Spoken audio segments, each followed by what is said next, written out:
Assalamualaikum warahmatullahi wabarakatuh. Bismillahirrahmanirrahim. Alhamdulillahirabbil alamin. Wassalatu wassalamu ala asyrafil anbiya'i wal mursalin wa ala alihi wa sahbihi ajmain.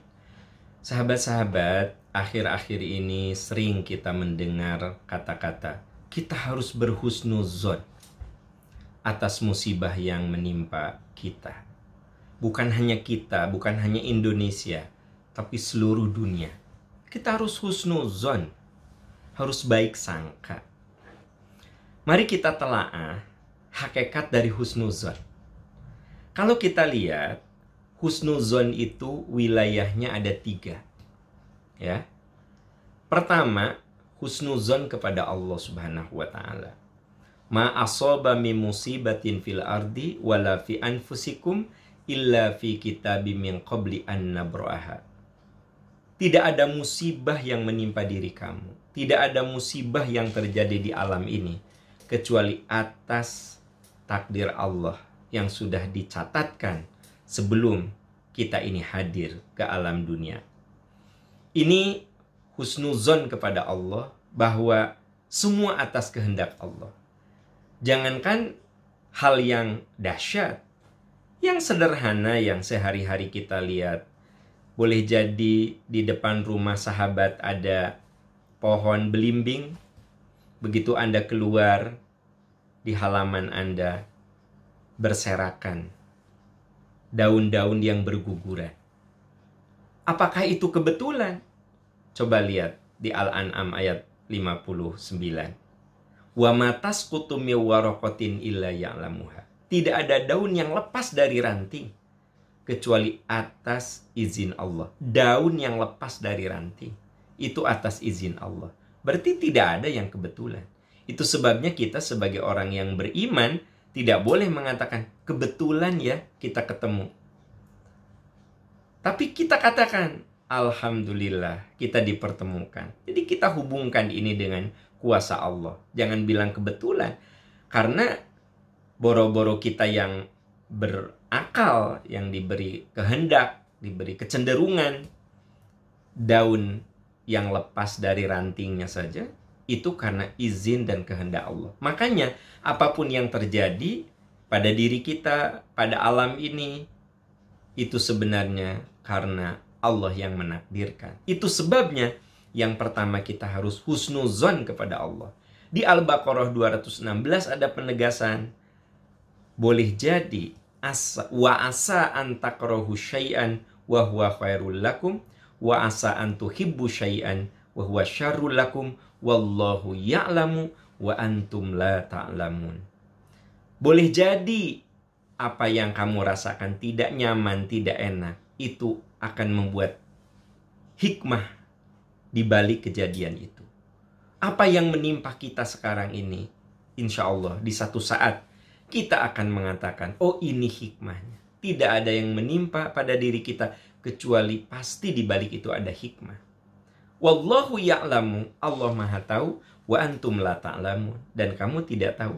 Ini yang pertama, husnuzon, berbaik sangka kepada Allah bahwa inilah yang Allah kehendaki. Tugas kita adalah berjuang untuk menyelesaikannya. Itu yang pertama. Yang kedua, husnuzon pada diri kita sendiri. Apa yang dimaksud dengan husnuzon pada diri kita? Kita harus meyakini bahwa insya Allah dengan pertolongan Allah saya bisa menyelesaikan. Jadi kalau kita semua lagi diuji dengan apapun, diuji dengan anak, diuji dengan suami, diuji dengan istri, diuji dengan kekurangan harta, katakan insya Allah dengan pertolongan Allah saya bisa menyelesaikannya. Karena Anda lihat di dalam surat Al-Baqarah 286, la yukallifullahu nafsan illa wus'aha, laha ma kasabat wa 'alaiha maktasabat. Allah tidak akan memberikan beban di luar kemampuan manusia. Artinya kita harus yakin bahwa kita bisa menyelesaikan apapun yang Allah ujikan kepada kita. Husnuzon pada diri kita. Nah, apalagi kita kalau punya anak dan anak itu masih tumbuh, ya kan gitu. Hati-hati, omongan kita harus memberikan kepercayaan dirinya. Jangan malah menjatuhkan kepercayaan dirinya. Mama, aku matematika nilainya 5. Apa jawab kita? Nggak apa-apa nak. Banyak orang yang sekarang jadi guru besar matematika, dulu juga nilainya mungkin jelek. Sok kamu belajar yang benar. Mama yakin kamu bisa. Jadi ketika anak itu turun semangatnya, kita katakan insya Allah kamu bisa. Ya, Mama, aku bahasa Inggris, matematika itu semua nggak ada yang 7 mah, 6 semua. Apa Anda bilang? Nggak apa-apa nak, belajar terus. Karena orang-orang yang bahasa Inggrisnya hebat, matematikanya hebat, hafalan Qur'annya hebat, boleh jadi dulunya juga sama aja kayak kamu. Tapi mereka belajar terus, sok kamu belajar. Nah, ini namanya kalimat-kalimat yang membuat anak kita itu semakin self-confidence, percaya diri gitu. Jangan sampai, Mama, aku susah banget yang ngapalin Quran. Kita bilang, emang kamu mah bodoh. Nah, jangan sampai keluar kata-kata itu. Kenapa? Karena itu semakin menjatuhkan kepercayaan dirinya. Padahal Allah mengajari kita untuk husnuzon pada diri kita. Dan yang ketiga, tentu saja kita harus husnuzon kepada orang lain.